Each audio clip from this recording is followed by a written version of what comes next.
Hello, my dear students. Today I am going to take about entrepreneurial botany.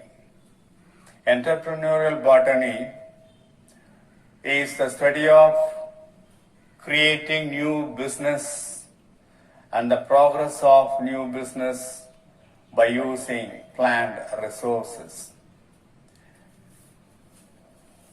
Study of creating new business and the progress of new business by using plant resources is called entrepreneurial botany.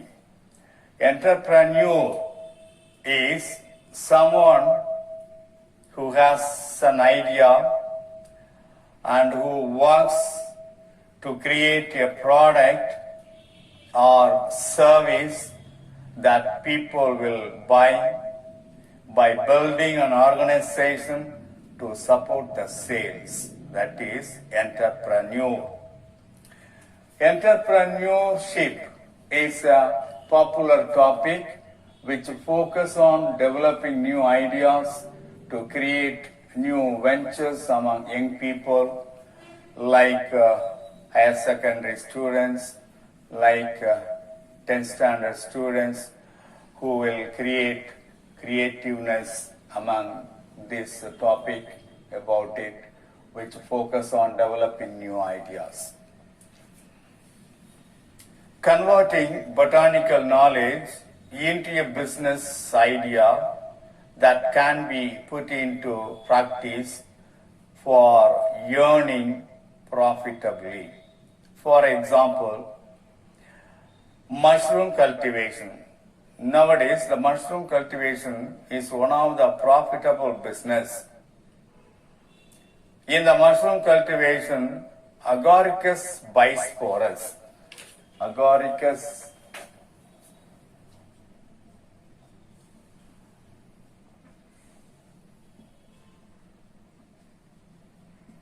it is a common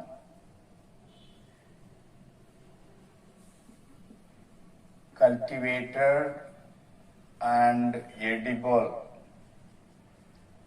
species of mushroom.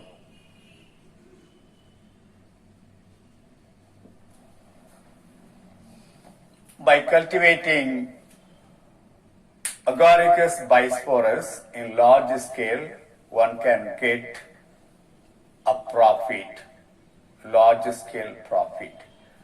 So that is the mushroom cultivation. Mushrooms grow quickly compared to most fruits and vegetables and don't take up precious space in your garden. Most hobbyists start out with oyster mushrooms because they are the easiest to grow. Mushrooms are a healthy addition to any diet as they are low in calories and fat, high in fiber, and contain high amounts of potassium and selenium. Mushrooms are best grown indoors where the temperature and light conditions can be more readily managed. Things you'll need to grow your own oyster mushrooms are straw. Wheat straw works best. Plastic bags, medium or large size. Oyster mushroom spawn, which you can get online, or you may need to find your local supplier. Spray bottle and water.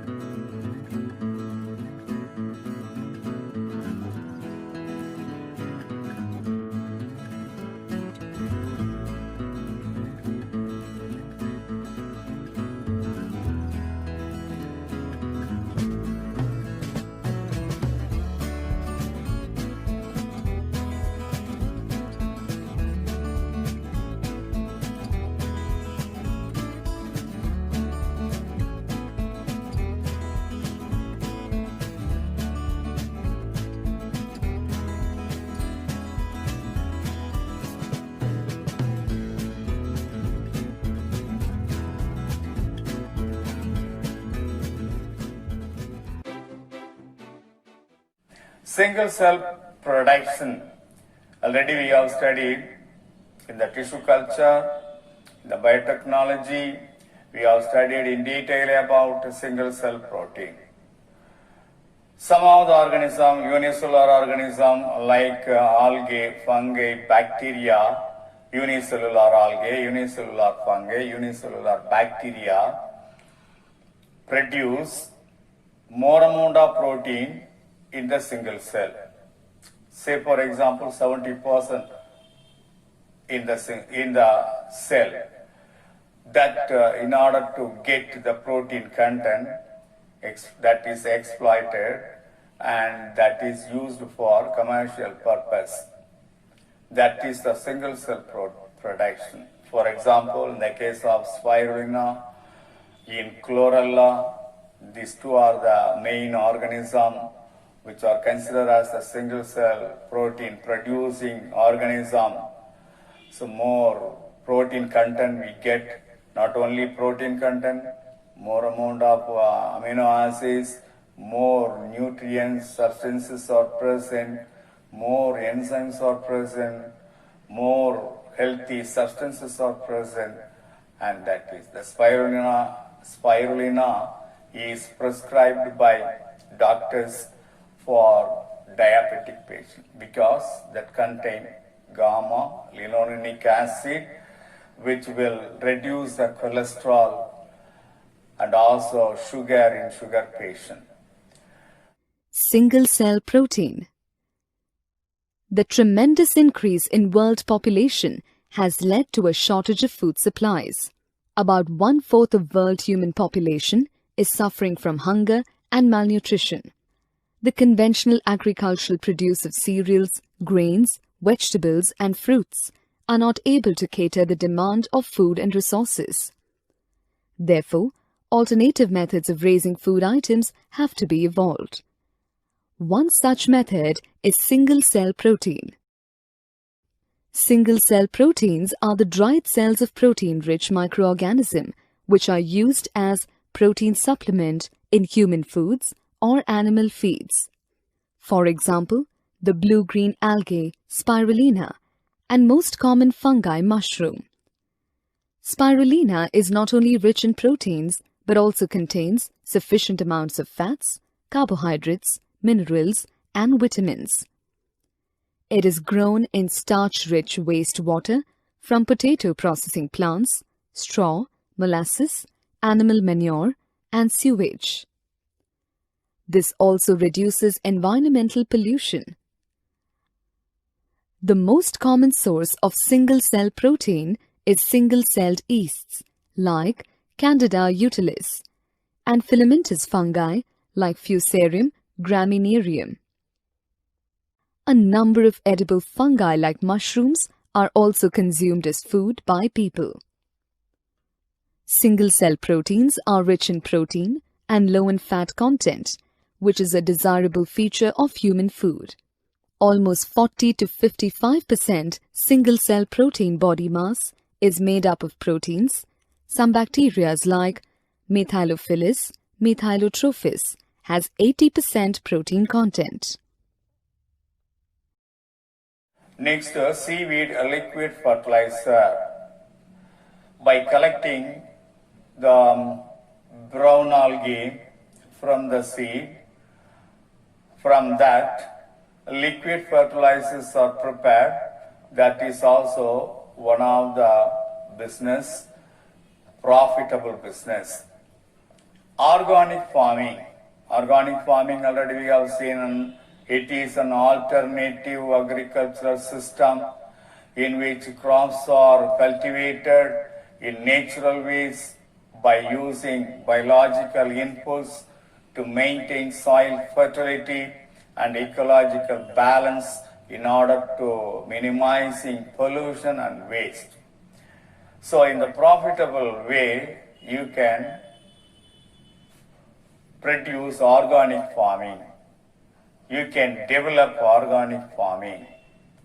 That is also another profitable method.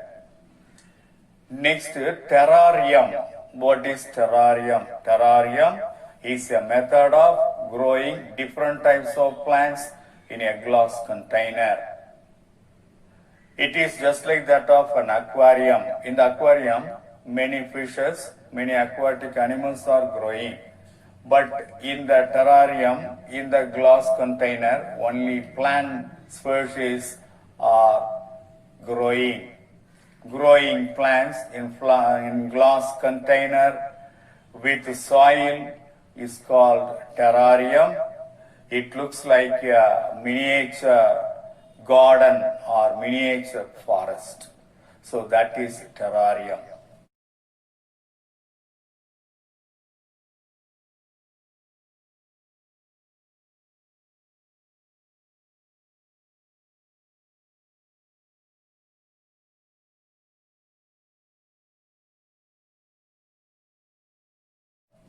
Next, sixth one is bonsai.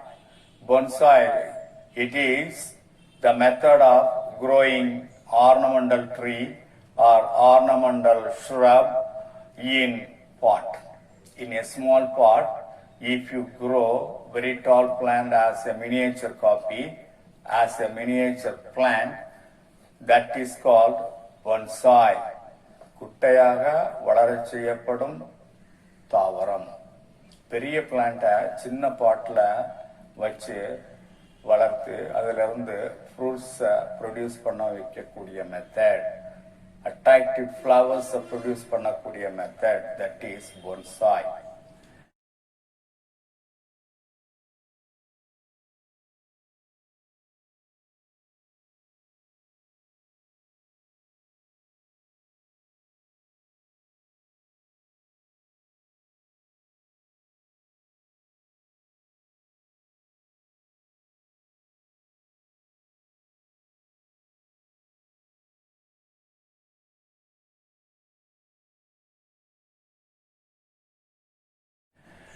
Cultivation of medicinal and aromatic plants.